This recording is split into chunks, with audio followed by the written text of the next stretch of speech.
सभी दर्शकों को हमारी तरफ से राम राम। दोस्तों, जैसा कि आप जानते हैं, आज आदि शंकराचार्य जी का जन्म दिवस है। इस मौके पर सभी देशवासियों को हमारी तरफ से हार्दिक शुभकामनाएं और बधाई। तो इसी मौके पर हम आज चर्चा करेंगे शंकराचार्य की जीवनी के बारे में।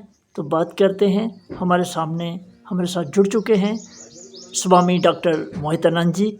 सबसे पहले सर, आपका स्वागत है हमारे चैनल पर।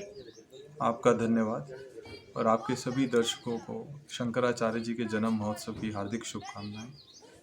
शंकरं शंकराचार्यं केशवं बादरायणं सूत्रभाष्यकृतो वन्दे भगवन्तो पुनः पुनः। ईश्वरो गुरुरात्मिति मूर्तिभेदविभागिने व्योमवद्व्याप्तदेहाय दक्षिणमूर्ते नमः। ओम। तो अभी हम आपसे जानना चाहते हैं शंकराचार्य के जीवन के बारे में। हमारे दर्शकों को बताइए उनकी जीवनी के बारे में। शंकराचार्य जी का जीवन बहुत ही दिव्य था। मात्र 32 वर्ष की आयु में ही उन्होंने ऐसे कार्य किए जो 100 वर्ष तक की आयु में भी असाध्य है। उनका जन्म रंबिका जी और शिवगुरु के घर में केरला के एक छोटे से गांव कालड़ी में हुआ था। 3 से 5 वर्ष की आयु में ही उन्होंने वेद अध्ययन कर लिया था और संस्कृत पे महारत हासिल किया। 8 वर्ष की आयु में उन्होंने अपनी माता जी से अनुरोध करके अनुमति प्राप्त की और योगी गोविंदाचार्य जी के शिष्य हुए। वहाँ से चल के उन्होंने वाराणसी में रहते हुए 10 मुख्य उपनिषदों पे भाष्य लिखा और ब्रह्मसूत्र भाष्य लिखा, भागवत गीता पे भाष्य लिखा और इस तरह वो भाष्यकार कहलाए। इस तरह उन्होंने और भी बहुत सारे प्रकरण शास्त्रों का भी निर्माण किया। जी, तो इनके गुरु की बात करें तो इनके गुरु कौन थे? इनके गुरु तो योगी गोविंदाचार्य थे और उनके गुरु स्वामी गौड़पादाचार्य थे। और ऐसा स्कॉलर्स भी मानते हैं और ऐसा मान्यता है शंकराचार्यों में कि ये भगवान विष्णु से ही गुरु चलते आए हैं। शंकराचार्य का जो लीनेज है वो विष्णु से चलती है।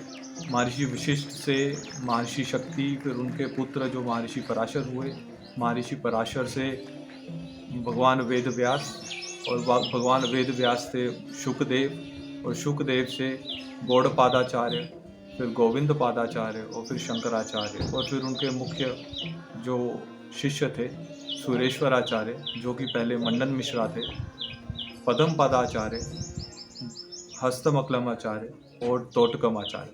तो स्वामी जी, बात करें इनके ग्रंथों के बारे में जो बहुत चर्चित हैं, तो उनकी रचना के बारे में थोड़ा सा हमें बताइए। उनकी रचनाएं तो बहुमूल्य हैं। प्रकरण शास्त्र उन्होंने शायद 100 से भी ज़्यादा लिखे हैं, लेकिन जो उनके मुख्य ग्रंथ हैं वो जो प्रस्थान त्रय के नाम से प्रसिद्ध हैं।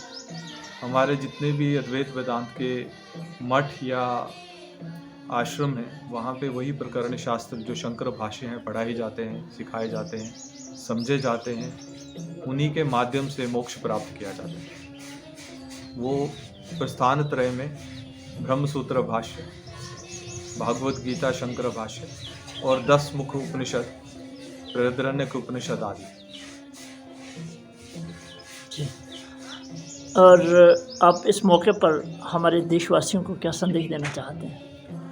तो दोस्तों, ये आज की वीडियो आपको कैसी लगी? संदेश तो वही देना चाहेंगे जो शंकराचार्य दे गए थे और अभी तक वो चल ही रहा है।